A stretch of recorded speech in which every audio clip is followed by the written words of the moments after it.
Hello, welcome back to The Buzz. We're still Australia's only social media TV show, which means either we're really, really ahead of the game or it's a really bad idea. Are we really the only social media TV show? The only dedicated social media TV show. That is absolutely insane that nobody else has jumped on board yet. Nobody's doing it, doing it. Now, can you find some tweets for us while I tell everybody about what this little thing is I'm wearing around my neck? See that? That is actually a full high-definition camera. Why are you wiggling like and that? you've been doing this for a couple of weeks now, filming everything. I'm just collecting bits and pieces of my life. Why? To put it into a little show reel. Who's going to watch it? Nobody, but I'm going to watch it, and that's why I find it just the technology. This thing cost me 50 bucks. 50 bucks online, and if you want one as well, all you got to do is go to mecam. MECAM.me. Mecam.me. Well, I'm looking forward to seeing $50. Mrs. Jordan making an appearance on some very popular websites unknown to her. Yeah, you got to make money somehow. Well done, Mrs. Jordan. Anyway, tweets you say. The Buzz, Draw Something, TV show. Mr. Squiggle returns, says Otto Ashbooth. Ooh. Gareth Williams says more people die in America every day from gun crime than die in the Boston bombings. And Richard Bard says only 3 people are dead in the Boston bombings, but true, he says, over 100 people have been changed for the rest of their lives, and I guess all their family as well. That's true. A lot of injuries from the shrapnel that was in the bomb. It was terrible. And Miggs, who's one of our crew normally, says the Buzz is not complete without a mention of boobs. We did that for you earlier, Miggs. So we're doing what we can. Well done. All right, time for us probably to throw back to Candace. Candace, you're up in space this time.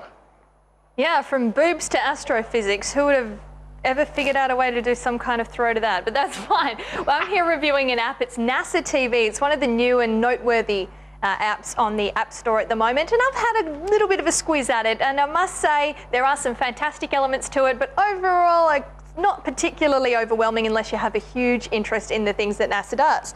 I think they could have done a lot more with this app, if I'm going to be completely honest. One of the great things is that they have a live stream of some of the things that they do, which you can access through the NASA website, but if you really want to take it on the go with you, then I guess you could, and eat up all your bandwidth, that's fine. But there also is a great on-demand feature where they have weekly videos from the International Space Station, among other things, and some of the major launches that go off as well. You can schedule activity, you can set reminders for yourself if you want to see what's going up. Unfortunately, our internet connection is not working in here at the moment. And you can also see where NASA has appeared on other TV networks, though why you'd want to watch anything but West TV, I have no idea. But for example, Don visits the NASA testing grounds in Ohio. That was on the Travel Channel in America, and it was an episode called Off Limits. So very exciting. I really think they could have done a lot more, a little bit more educational types of things. Great videos, Candace, and I don't know if it's available on that, but they're certainly on YouTube, of various astronauts, A, giving us a bit of a tour of the space station, B, how they go to toilet in the space station. How they poo in space. How they poo in space, and it looks difficult, and brushing your teeth. And that's the kind of thing that you can see in the on-demand feature here on the app itself, but there's not really much of a feature. There's not a lot that a non-space lover, punters like you and I, would find particularly interesting. I must admit, I did watch the This Week at NASA and was like, okay, there's some pretty cool things going on, but I really think they could have made it a little bit more interactive, like maybe linking to the Twitter accounts of astronauts, and I will have one of those for you a bit later, but they could have done a bit more with it, so I'm going to give this one a buzz factor of 4 out of 10. And I'll tell you what, Candace, here on West TV, we also put quite a bit of NASA TV to air, so if you are interested in seeing it full, in digital quality and so on, just make sure you stay tuned to West TV, because it's not just all about the buzz, you know. No. There's some other good stuff on this channel too. Stay tuned is what we say. What do you get when you put a gorilla and a goose together? Well, some would say the buzz. But here's what you get in real life.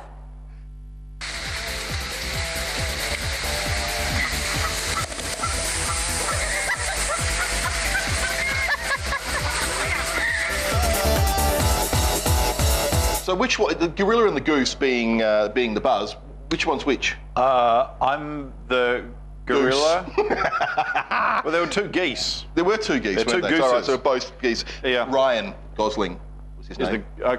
Is the gorilla. The geese. Geese. Gosling. Baby goose. Yeah. See, I try so hard, but you just take these things off me. No, you're just not funny. All right, child exploitation videos. There's been a warning issued because people on Facebook are distributing it unknowingly. One of those things where you see the link and you think, what? Really? As we know, censorship is dying. I think the whole point of having censorship is on the way out. And Wikipedia is a wonderful example of that. Social media is a fabulous example of that. Sooner or later, within the next 10 years at least, censorship will be gone as we know it. The AFP, and this was released through the SA Police on Facebook, have put a press release out saying they're aware of a link circulating globally via Facebook of an explicit video showing an adult male sexually abusing a very young female child. This video is being shared. They've had to put a press release out to tell you not to share it. But if they're sharing it, are they sharing it by hitting like? I mean, who's hitting like? No, they're not just hitting like, they're hitting the share button. They've gone, this is so great, I need to share this with my friends. Look, and that may not be the reason they're sharing. They might be sharing it, this is so terrible, but the point is they're sharing it. The federal police have felt the need to put a press statement to tell people to stop doing it. So if you do happen to see it because someone shared it with you, just delete it, which is pretty much the advice that the federal police are giving anyway. Yeah, all right, now, Paul, in the not too distant future, you're going to die. Thanks. Sooner rather than later would be preferable for many of us. Oh, I appreciate that. But when you do die, you've got a whole bunch of accounts on websites, and you have a cyber presence, if you want. Oh, yeah. So what's going to happen when you die? All of those accounts stay there, and all the content is still in there, and all the spam keeps accumulating there. My main thought is, at least I'll be dead, so that when those that love me go, oh, he did a lot of this. You know, I didn't really think he looked at those sites quite so much. I won't be here for the embarrassment, and they'll go, well, he's dead now. Let me just say, Google has come up with a really great idea. If you have a look on the screen behind us. Google tool lets you share data from beyond the grave. What the? It's Google's, they've got an official term for it as well. They've got a link with God. Inactive account manager. Oh, okay. So what you can do is you can set up this account that says, if I do nothing for between 3 and 12 months, you can pick which you want.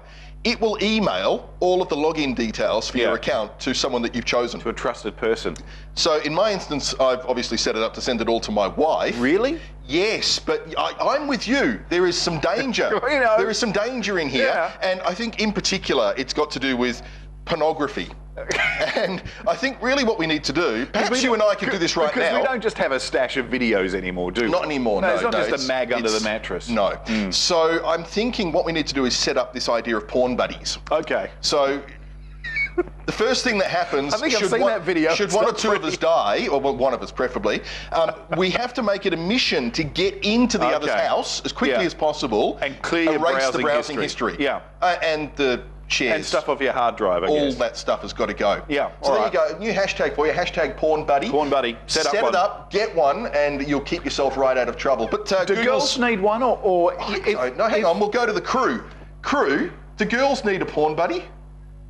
All the guys would be going, yeah, she's dead. Well, I'm just imagining that that the girls set it up, and the guys will want to pretend they're dead so they can see the two girls, you know, clearing up their porn. I don't know. Strange. Anyway, probably a little bit of an adult conversation for this time of the night. Time for us to go back to Candace. Candace, you've got another awesome game. Yes, a little bit more highbrow than porn buddies and a little bit more family friendly, but you know, not judging, whatever, that's fine. But people from all over the world spend thousands and thousands of dollars travelling to Spain every year for the running of the bulls. Well, now you don't have to. If you want to kind of have a fake virtual experience of it, this is a game called Running with Friends, very much in the same Drawing with Friends, Scrabble with Friends kind of series by the company Zynga. This one will take you through the streets as you are being chased by a bull. So sure, why not? I'm going to show you a little bit of some of the action here. You've got to, you know, swipe either side to, well, I just got mauled by a bull. No bombs, but no guarantee that we won't be savaged by bulls as I just was. So, you know, you swipe to either side in order to dodge certain obstacles. The object of the game is to obviously beat your friends and get some bragging rights, but clearly I am absolutely rubbish at this game, so that's about it. I really like it. I thought it was really clean and tidy, a lot of opportunities for interaction. The graphics are really nice. It's a great one for the kids. It's, you know, even though you do get mauled by bulls, it's not anything particularly graphic. And it is a bragging rights game. If you're very familiar with the With Friends series of games, then this one is one to certainly get into. I'm going to give this one a buzz factor of 7 out of 10 because it is free, though there are ads, which is a little bit disappointing. Well, when it comes to What am I throwing to next? Oh, how animals eat their food. This is a great video. You're going to love this one.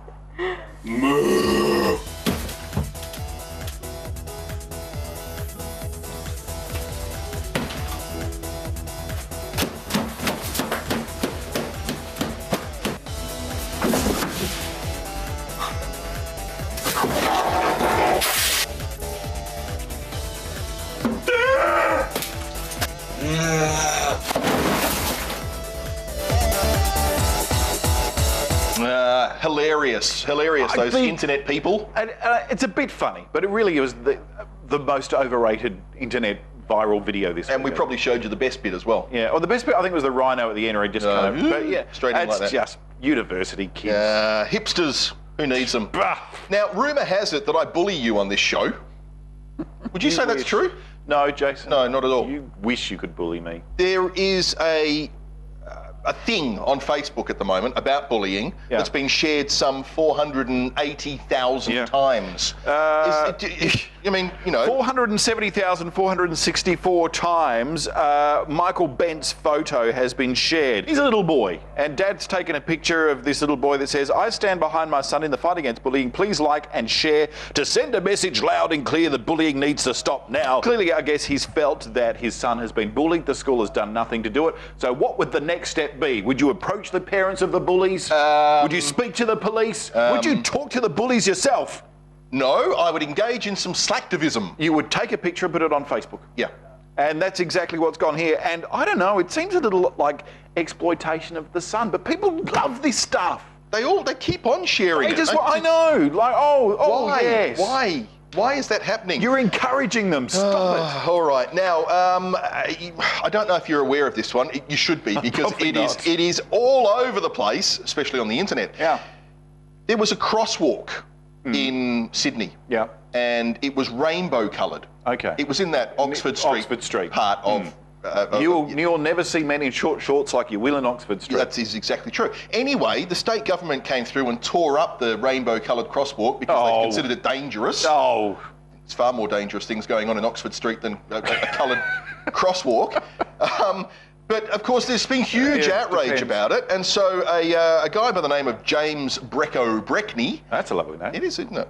Anyway, Brecko decided that we should all be doing our own rainbow crosswalks, and so started off this. Look at the screen here, you can see. So all the coloured chalk and stuff, they're creating crosswalks everywhere out of chalk, so that they can't be accused of vandalism. It's basic. So but when they say crosswalks, are they just painting rainbows across roads? Pretty is that what it is? much is what they're doing, yes. They're not like making zebra crossings out the front of schools and stuff. No, but I've seen lots of variation in it. So if you want to see it, just you can jump on Twitter and look at the hashtag DIY Rainbow, or alternatively jump on Facebook and have a look for DIY Rainbow crossings there as well. Are you going to make one at the front of your own place? Considering it, yes. Okay. But I was talking earlier about shipping my pants. Here's why. Ship my pants? Right here? Ship my pants? You're kidding. You can ship your pants right here. You hear that? I can ship my pants for free. Wow. I just may ship my pants. Yeah, ship your pants. Billy, you can ship your pants too. I can't wait to ship my pants, Dad. I just shipped my pants, and it's very convenient. Very convenient. I just shipped my drawers. I just shipped my nightie. I just shipped my bed. If you can't find what you're looking for in store, we'll find it at Kmart.com right now and ship it to you for free. No, you just don't see ads like that in Australia. I just shipped my bed. Candace, over to you to find out who we should be following this week. I want to follow whoever created that ad. That is really hilarious. I love it. But in all seriousness, I have got three people for a recommendation for you to have a look at, to Twitter aficionados out there. And the first is kind of related to NASA in a way. Canadian astronaut Commander Hadfield is on Twitter, and he's also on board the International Space Station, giving you a little slice of life from on board up in the heavens. Some fantastic pictures he manages to take of little figures and rivers on Earth and all sorts of things. He's a real bloke, he's really chatty. So if you have a question about what life is like aboard the International Space Station, chances are he'll probably answer it. And the next one I have for you is @FactsProfessor. Now this is some little tidbits of information, the kind of things that pop up at random quiz nights every now and then. It is pretty something to take with a pinch of salt, as some of the facts aren't particularly verified, but it's @FactsProfessor. There is some interesting stats on there regarding men ejaculating And Male humans suffering from rabies indeed. can sometimes ejaculate up to 30 times a day. So there you Jason go. had rabies during his adolescence, it No, seems. it was just friskiness. It's not rabies. All right, we've got There you one go. more to cover. Yeah, Yes. I do have one more. One that many people on Twitter here in Perth will be following is our lovely Lord Mayor Lisa Scafidi. She's very, very chatty and very, very willing to discuss all sorts of Perth issues. So one of her particular passions is Perth service. So if you have something to say to her, then feel free. She's very chatty and chances are she will get back to you. Not unlike we here at The Buzz. Hey, gentlemen. Thank you very much, Candice. Well, that's it. We're done for time. The credits are rolling. Have we got any tweets? Well, we've probably got more tweets coming through, but let's have a don't look. forget, you can always join us on the Buzz. But thank you to Zetanet for sponsoring us. We really appreciate it, guys. Zeta Grid as Zeta well Grid. is another one of them. Daniel Cowan, yes, Zeta Grid, fabulous sponsors. Daniel Cowan says a big shout out to the West TV and the Buzz crew. They're loving your work, guys. And also Luke says, not judging, says Candy. I'll bet she has backup plans for all her stash, Candy the Buzz. Probably not going to happen, but that's fine. Tune in again next week. We're back again Tuesday, 7 p.m. We're looking forward to your company then. Don't forget, the best tweets will always get to air, so we'd love to hear from you. One way or another, we'll smash it. Hooroo! See you next time. The Buzz.